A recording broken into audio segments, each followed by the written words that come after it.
Hindi na ako makapaghintay na maging Muslim ang lahat. Allahu Akbar, pinakamabilis lumalaking relihiyon. Oo, tinatanggihan ng kanluran ng Islam. Ang iba, ang kanluran. Hindi ko na mahintay, hindi ko Kaya na pumunta mahintay kayo na at maging magkaisa Muslim sa isang kayo. bansang Muslim. Bakit hindi kayo pumunta sa isang bansang Muslim? Sige mga tao, noong Hunyo ng taong ito, nangyari ito. Isang brutal na pananaksak sa Belfast, Northern Ireland, na nag-iwan kay Stephen Ogilvy, isang 40 taong gulang na Scottish na manggagawa ng NHS, na lumalaban para sa kanyang buhay matapos ang isang Sudanese asylum seeker, si Hadi Aludid, di umano, at malinaw naman. Hindi ko maipapakita sa inyo ang video.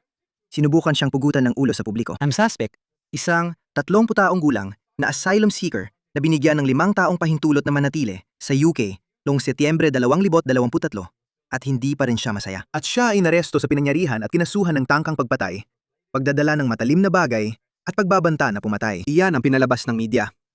Inilarawan ito ng media sa ganitong paraan, ang gabing nasunugang Belfast, kung paano nangyari ang mga kaguluhan sa lahi sa Northern Ireland. Kaya ito ang nangyari. At ito nga ang nangyari.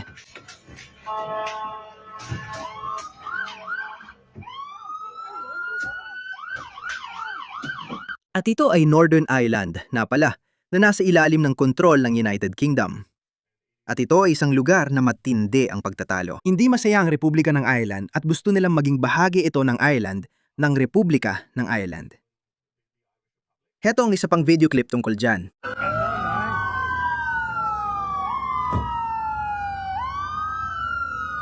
Kaya ang kaguluhang ito ay nangyari halos 2 linggo. Kaya ang kaguluhang ito ay nangyari halos 2 buwan na ang nakalipas dahil sa ideya na ang multikulturalismo ay nagpapayaman sa atin at ang pagkakaiba-iba ay ating lakas. Hindi lahat ay naniniwala dyan at ang ideyang ito na dapat sana ay nagpapalakas sa mga lipunang kanluranin ay siya namang sumisira at nagpapabagsak sa mga ito. Well, sinasabi ko ito sa inyo palagi. Hares, bakit mo na naman sinasabi sa amin yan? Ano na naman ang nangyari ngayon? Well, ang IRA, ang notorious na teroristang grupo ng dekada 90, bumalik na. Tingnan ninyo ito. Nakalerto ang UK dahil ang bagong IRA ay nagbabalak ng digmaang sibil para palisin ang mga migrante sa Ireland. Anong ibig sabihin yan mga pare? Anong ibig sabihin yan? Hindi ba't sinabi na namin sa inyo na magkakaroon ng digmaang sibil? At sa tingin ko, magsisimula ito sa UK, Hilagang Ireland o doon sa paligid. At tingnan nyo ito. Tingnan nyo kung gaano ito kaseryoso. Ang bagong era ay nagpaplano ng marahas na kampanya na layuning palisin ng mga migrante mula sa Ireland. Nagbabala na ang mga opisyal ng intelihensya.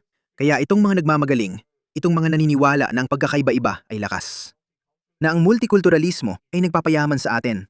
Itong mga tanga na ito ay literal, na winawasak ang buong ideya ng multikulturalismo. Dahil may ilang kultura na ayos lang dito, pero dahil ipinilit nilang magpasok ng mga migrante mula sa ikatlong mundo, mga taong hindi kayon at salungat sa mga pagpapahalaga ng kanluran, dinala nila ang mga ito. At bilang resulta, ang mga katutubo ng lahat ng mga bansang ito ay nagsasawa na. At bilang bunga nito, pati ang mga mabubuting migrante, pati na ang mga kulturang nagsisikap na mag-integrate at makibagay, pati ang pananatili nila sa mga lipunang kanluranin ay malalagay sa alanganin. Ang mga pinuno ng seguridad ay nangangamba na ang grupong Republican na pumalit sa real IRA ay sinasamantala ang mga tensyon sa magkabilang panig ng hangganan ng Ireland. Ang pagtaas ng krimen na kinasasangkutan ng mga migrante sa isla ay nagpasiklab ng galit ng mga lokal, gaya na nakita noong Hunyo. Ang insidente na binanggit ko kung saan ang pananaksak kay Stephen Ogilvy na di umani ginawa ng Sudanese na humihingi ng asylum na si Hadi Al-Aludid ay nagpasimula ng mga kaguluhan sa Belfast. Ibinunyad ng mga source mula sa seguridad sa mail kagabi na ang grupo na patuloy pa rin nagsusulong na nagkakaisang Ireland ay sinasamantala ang mga hinaing na ito. Kaya ang tanong ay, bakit mo lalo mo pang piniinit ang mga hinaing na ito? Bakit mo binabaha ang kanilang bansa ng mga migrante mula sa ikatlong mundo na sinusubukang pugutan ng ulo ang mga katutubo sa liwanag ng araw? Bakit mo ginagawa yon? Sino ang nagbibigay ng payo sa mga tanga na ito? May mga pangamba. Ang kampanya ay maaari magdulot ng panibagong dagsa ng mga migrante mula Ireland papuntang UK, lalo na sa hangganan ng Northern Ireland. Isang video ang lumitaw nung nakaraang linggo sa social media kung saan isang hindi nakilalang lalaki ang nagbanta laban sa mga migrante sa ngalan ng IRA. Hayaan mong sipiin ko, sila raw ang kukuha ng kontrol at magbibigay ng ultimatum, hindi sa mga politiko, dahil hindi naman sila pakikinggan ng mga iyon, kundi sa mga ilegal na migrante na nasa bansa. Ngayon, ang tanong ko ay, paano nila malalaman ang pagkakaiba ng isang legal na kayumangging migrante at isang ilegal na kayumangging migrante? Masamang balita yan para sa lahat mga kaibigan. Masamang balita talaga. Sinabi ng lalaki na iginagalang daw ng British Army ang IRA noong panahon ng The Troubles sa Northern Ireland dahil sa kanilang pagiging epektibo at profesionalismo. Pero hindi sila iginagalang ng mga politiko sa Britanya ngayon. Kaya iniisip ng mga tao na baka kailangan nating maging isang grupong rebelde ulit, katulad noong dekada 80 at 90. Panahon na para sa digmaang sibil. At yan mismo ang gagawin ng mga taong ito. At masisisi mo ba sila? Ito ay magiging isang matinding babala sa mga awtoridad. Ipapakita ng mga taong ito kung paano ito ginagawa at bibigyan sila ng 24 na oras para umalis. Kaya ang kinatatakutan ay magbibigay ng ultimatum ang bagong grupong IRA sa lahat ng ilegal na migrante. At isipin mo na lang na isa kang legal at sumusunod sa batas na migrante sa Republika ng Irlanda. Paano mo ito tatanggapin? Ibig kong sabihin, hindi mo naman. Kahit padala mo ang iyong pasaporte at makasalubong ka ng grupo ng galit na mga Irish na makabayan, ipapakita mo ba sa kanila? Oy, tingnan nyo, legal akong nandito. Pakiusap, huwag nyo akong saktan. At paano naman nila tatanggapin yun? Iganang kaya yon ng mandurumog? Hindi ko alam. Ayoko nandun para malaman yon. Ang real IRA ay humiwalay sa provisional IRA noong 1977 at kalaunan ay nagsanib sa vigilante group na Republican Action Against Drugs noong 2012 upang mabuo ang New IRA. Ang grupo ay nagtayo ng ugnayan sa mga grupong Scottish nationalists sa Glasgow na tumulong magpalaganap nito sa pamamagitan ng social media. Noong Hulyo ngayong taon, kinasuhan si Isabella Perry Sullivan, isang 25 taong gulang na estudyante ng batas, ng pagkakaroon ng mga pampasabog. Yusko, matapos matagpuan ang isang bomba sa isang sasakyan sa Republika ng Ireland, hinuli siya ng mga pulis ng Ireland sa isang operasyon na nakatuon sa mga aktibidad ng mga disidenteng Republikano. At sinabi ng tagapagtanggol na abogado sa korte na inutusan siyang magdala ng bag papuntang Northern Ireland nang hindi niya alam ang laman nito. Ayon sa isang source na nakausap ng Mail, naging aktibo ngayong taon ang bagong IRA sa Hilaga sa mga pag-atake laban sa police service ng Northern Ireland, sa Lurgan Police Station at isang kotse bomba sa Dunmurry. Dalawa ang kanilang layunin, kalayaan ng island at paalisin lahat ng migrante. Parang pinapahamak mong sarili mo. Itong mga tanga na ito, itong mga taong namumuno sa politika ng Britanya, binuhay nila muli ang isang matagal ng patay na isyu.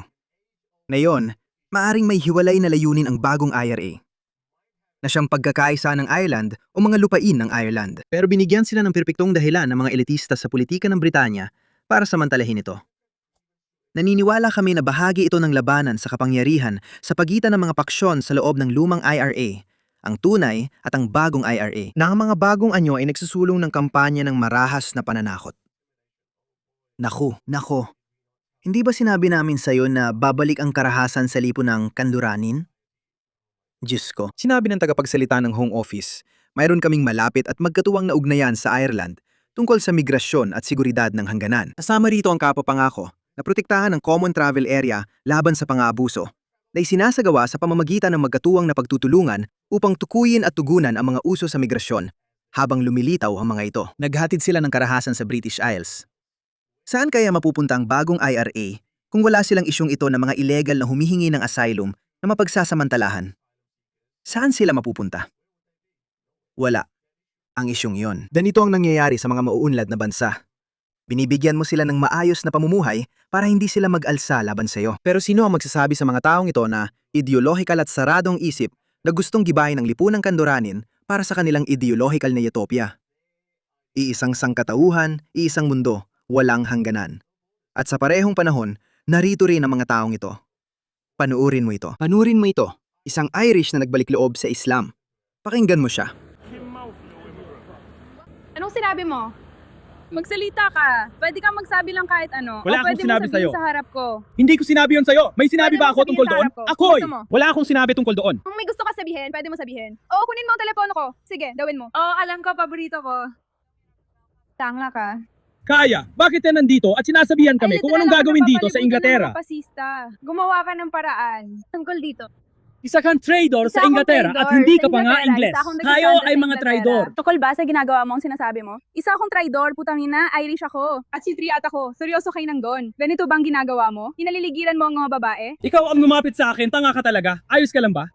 Tingnan mo ang itsura mo ngayon. Kaya kung hindi ko ginawa yung ugali, ang tanga-tanga mo talaga. Traidor daw ako. Sabihin mo nga kung paano ako naging traidor. Kasi sa hinaharap, magiging minorya na sila sa demografiya ng bansang ito. I can't wait till everyone's Muslim. Allah Akbar. Allahu Akbar. Kung napapansin mo, alam mo, oo, tinatanggihan ng kanluran ng Islam, FYI. Allahu Akbar. Yung iba, pero tignan na lang natin kung paano mangyayari. Allahu Akbar. Allahu Akbar. I can't wait. Hindi ko kaya. You guys become Muslim. I can't wait. Bakit hindi ka pumunta sa isang bansang Muslim?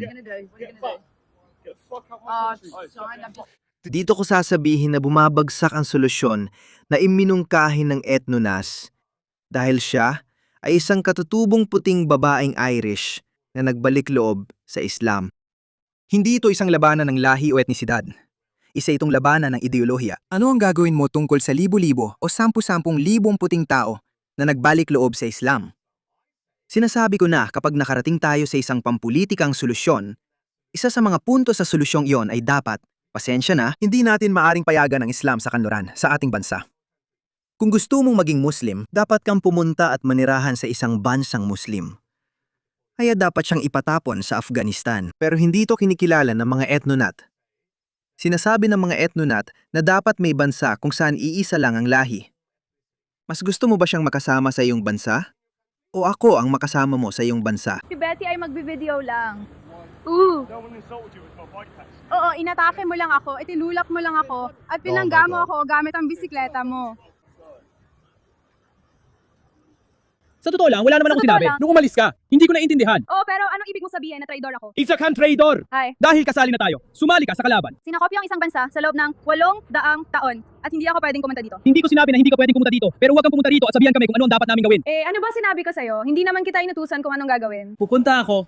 Kung pupunta ako sa inyo, Manchester, kung pupunta ako sa Balfour, kung pupunta ako, tungkol ito hindi, sa akin, tungkol ito sa akin. tumahimik ka. Tumahimik ka muna sandali. Ako mismo, mapapakita ako ng respeto sa bansa mo. Hindi kita kakausapin ng ganyan. Bakit hindi ko nirerespeto ang England? Dahil ba sa suot ko? Umakyat ka ba dito at nagsimula magreklamo? Wala naman ako sinabi tungkol sa hijab mo. Pwede mo Iyan gamitin ang ng desisyon mo, literal. hindi ba? Oo, isang katangian, isa kang traidor. At Dahil tinatanggihan makakaliwa ng ko. kanluran Oo. ang Islam.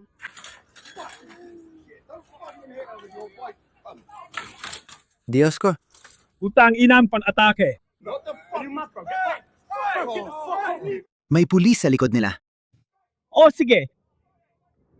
Hinirama lang niya ng bisikleta sa... Hindi. Inihadis lang niya. Inihadis lang niya yung bisikleta niya sa kanya. Kung tutuusin. Inihagis nga niya yung bisikleta niya sa kanya. Anong gagawin mo sa mga taong sumasama sa kalaban? Anong gagawin mo sa kanila? Hindi pwedeng magsama ang magkaibang ideolohiya. Ang Islam ay may ibang plano para sa kanluran. At ang mga katutubong taga-kanluran ay may sarili ring plano para sa kanluran. Papunta tayo sa digmaang sibil. Maaring ang UK ang maunang bansa, pero hindi ito ang huli.